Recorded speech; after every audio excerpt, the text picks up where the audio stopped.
Let me tell you something that a lot of people don't want to hear. But they need to hear if they ever plan on building something real in love, in marriage, in relationships, in life. Communication is not just important, it is the foundation. And if the foundation is weak, don't matter how beautiful the house looks, it's going to crack when pressure shows up. Ladies and gentlemen, Steve Harvey, let me break something down for you real clear, because this right here is where most relationships either start strong or start falling apart without people even realizing it. Clear communication is not about talking more. It's about making sure what you say lands exactly where it's supposed to land in the other person's mind and heart. See, a lot of people think they are communicating just because words are coming out of their mouth. But words alone don't build understanding. Words alone can actually create confusion if they're not clear, if they're not honest, if they're not direct. And I need you to understand something powerful here. Confusion is the first step toward emotional distance. When you are not clear with somebody, you are basically leaving room for assumptions. And let E tell you what assumptions do in a relationship. They don't build bridges, they build walls. Because when you don't explain yourself properly, the other person starts filling in the blanks with their own thoughts, their own fears, their own past experiences. And 9 times out of 10, those assumptions are wrong. So now you got 2 people reacting to something that was never even real in the first place. That's why clarity matters. When you say what you mean, you remove the guessing. When you express yourself clearly, you don't leave your partner trying to decode your silence, your mood, or your behavior. You make it simple. You make it understandable. You make it direct. And let me go deeper on something else people struggle with. A lot of folks talk in emotions instead of clarity. They say things like, you always do this or you never care. That's not communication, that's accusation wrapped in emotion. And what does the other person do when they hear that? They get defensive.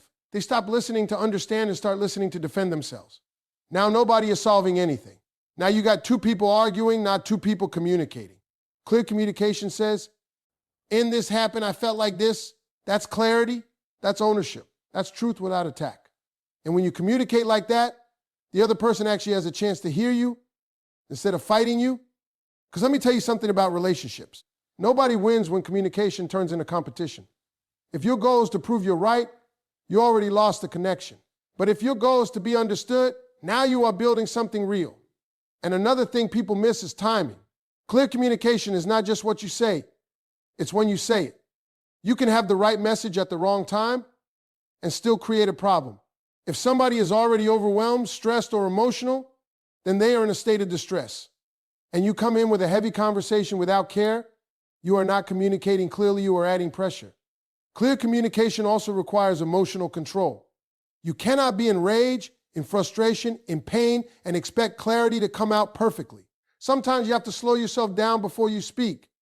Not because you are weak, but because you respect the relationship enough not to damage it with rushed words. Now let me bring something real to your attention. In strong relationships, people don't avoid hard conversations. They just learn how to have them clearly. They don't hide things. They don't play games. They don't expect their partner to read their mind. Because mind reading is not love, that's unrealistic expectation. If you want something, say it clearly. If something is bothering you, express it clearly.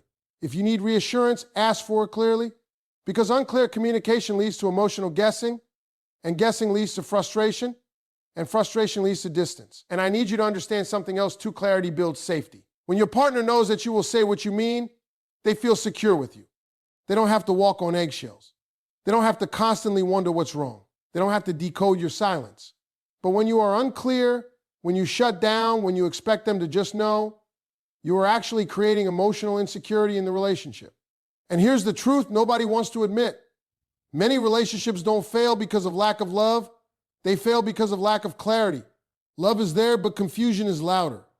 Feelings are there, but misunderstandings take over. Connection is there, but poor communication blocks it from growing.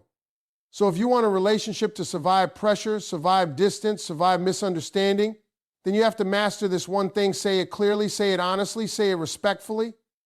Because at the end of the day, love cannot thrive in confusion. It only grows in clarity. Ladies and gentlemen, Steve Harvey. Now I need you to understand something that most people overlook until it's too late in their relationship, and that is emotional honesty. Because you can have all the love in the world, you can have attraction, chemistry, history, even deep connection. But if people are not emotionally honest with each other, the relationship starts to rot from the inside out. Emotional honesty means you stop pretending. It means you stop hiding how you really feel just to keep the peace for a moment, only to create a bigger storm later. It means you stop smiling when you're hurt, stop saying I'm fine when you're not fine, and stop acting like nothing bothers you when everything inside you is screaming for attention. And let me tell you why people do this. They are scared. They are scared that if they are honest then, he will be judged. They are scared that if they speak their truth, the other person will pull away. They are scared of conflict, scared of rejection, scared of being seen as too emotional or too demanding. So instead of being real, they become quiet. They swallow things. They store things. They push things down. But here's what happens when you keep doing that don't remove the problem. You just delay the explosion. Because emotions don't disappear when you ignore them. They accumulate. They build up like pressure in a closed system. And one day, something small happens, something simple, and suddenly everything comes out at once. Not in a healthy conversation, but in frustration, anger, silence, or even complete emotional shutdown. That's why emotional honesty is not optional in a strong relationship. It is necessary. When you are emotionally honest, you are giving your partner access to your real world. You are saying, this is how I feel. This is what hurt me. This is what I need. And even if it's uncomfortable, it creates understanding. Because your partner cannot fix what they don't understand, and they cannot support what you never express. Now let me go deeper. Emotional honesty is not just about expressing pain. It's also about expressing needs. A lot of people are uncomfortable saying what they need because they think it makes them look weak. But in reality, unspoken needs don't disappear, they turn into expectations. And when expectations are not met, disappointment enters the relationship. So instead of saying, I need more attention, people stay quiet and start feeling neglected. Instead of saying, I need reassurance, they become distant and start assuming they are not valued. Instead of saying, this bothered me, they act cold and expect the other person to figure it out. And let me be clear with you, nobody can read your mind. No matter how close you are, no matter how long you've been together, your partner is still a separate human being with their own thoughts, their own interpretations, their own emotional blind spots. So when you expect them to just know what you feel without you expressing it, you are setting the relationship up for failure. Emotional honesty also requires courage, because sometimes the truth is uncomfortable. Sometimes you have to say, this hurt me, even when you're afraid it will start an argument. Sometimes you have to say, I don't feel valued, even when you don't know how they will respond. But avoiding those conversations doesn't protect the relationship, it slowly weakens it. And here's something very important. Emotional honesty is not about attacking your partner, it's about revealing your truth in a way that creates connection, not distance. It's not about blaming, it's about expressing. It's not about pointing fingers, it's about opening hearts. When emotional honesty is present, even difficult conversations become productive. Because now you are not fighting against each other, you are working through something together. There is understanding in the room, not just tension. There is awareness, not confusion. But when emotional honesty is missing, everything becomes guesswork. One person feels something, doesn't say it. The other person notices a change, but doesn't understand it. Now behavior starts shifting. Energy changes. Distance grows. And both people left wondering what went wrong when the truth is nothing was ever said clearly in the first place. And let me tell you something real about relationships. What is unspoken eventually becomes misunderstandings. NG, and what becomes misunderstanding, if not corrected, becomes emotional separation. So if you want a strong relationship, you cannot afford to live in emotional silence. You cannot afford to pretend everything is okay when it's not. You cannot afford to expect your partner to figure out what you refuse to express. Because emotional honesty is what keeps two people connected even when things are difficult. It is what builds trust even during disagreements. It is what allows love to grow deeper instead of getting lost in silence and assumption. At the end of the day, emotional honesty is not about being perfect, it's about being real. And real is what relationships need if they are going to survive pressure, time, and emotional challenges. Ladies and gentlemen, Steve Harvey. Now let me talk to you about something that sounds simple. But in real relationships, it is one of the hardest things to master, and that is active listening. Because everybody wants to be heard, but very few people actually know how to listen in a way that makes their partner feel understood. See, most people think listening is just sitting there while the other person talks. But real listening is not part. Exercise. Real listening is intentional. It is focused. It is emotional. It is when you are not just hearing words, you are trying to understand the meaning behind those words. And let me tell you what usually happens in relationships. One person is talking, but the other person is not really listening. They are waiting for their turn to respond, waiting to defend themselves, waiting to correct something, waiting to explain their side. So what happens? The conversation turns into a cycle of interruption, reaction, and misunderstanding. Nobody feels heard. Nobody feels valued.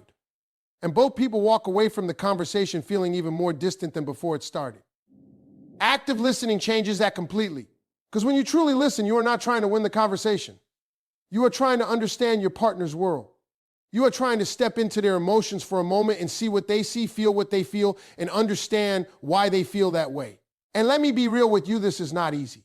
Because your ego wants to jump in. Your ego wants to defend. Your ego wants to say, that's not what I meant, or you're wrong. Well, let me explain. But active listening requires you to pause your ego and prioritize connection over correction. Now, here's something powerful. When a person feels truly listened to, something shifts inside them. Their guard comes down, their frustration softens, their tone changes. Because they are no longer fighting to be understood, they are experiencing being understood. And most people don't realize this, but many arguments in relationships are not about the actual issue. They are about feeling unheard. Once a person feels listened to, half the battle is already solved. But when someone feels ignored or dismissed, even small issues become big arguments. Because now it's not just about the topic anymore, it becomes about respect. It becomes about emotional safety. It becomes about whether or not their voice matters in the relationship. And let me tell you something else that people miss. Active listening is not just about silence. Silence alone is not listening. You could be quiet and still be completely disconnected. You could be physically present and mentally absent. Active listening means you respond in a way that shows understanding. It means you reflect back what you heard. It means you ask a question. Questions that show curiosity, not judgment. It means you make your partner feel like their words actually reached you. For example, instead of just saying, okay, or I hear you, active listening sounds like, so what you're saying is you felt ignored when that happened, or help me understand why that made you feel that way. That kind of response shows effort. It shows presence. It shows care. And let me be honest with you, people don't stay in relationships where they feel emotionally invisible.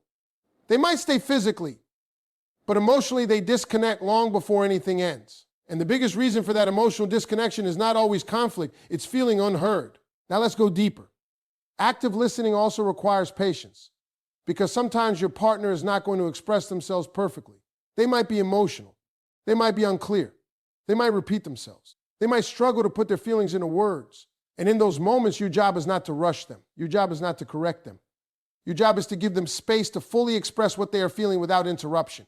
Because when someone feels rushed, they shut down. When? They feel judged, they hide. But when they feel safe, they open up deeper. And here's something people don't like to admit: most relationships don't suffer because of lack of love. They suffer because of lack of emotional presence. One person is physically there but mentally distracted. One person is talking but the other's half engaged. And over time, that creates emotional loneliness inside the relationship. Active listening removes that loneliness. It tells your partner, you matter enough for me to slow down and understand you.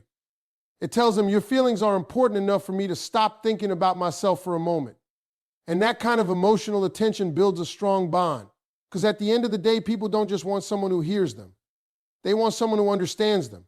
Someone who doesn't just listen to reply, but listens to connect. And when you master active listening, you don't just improve communication, you improve trust, intimacy, and emotional stability in your relationship.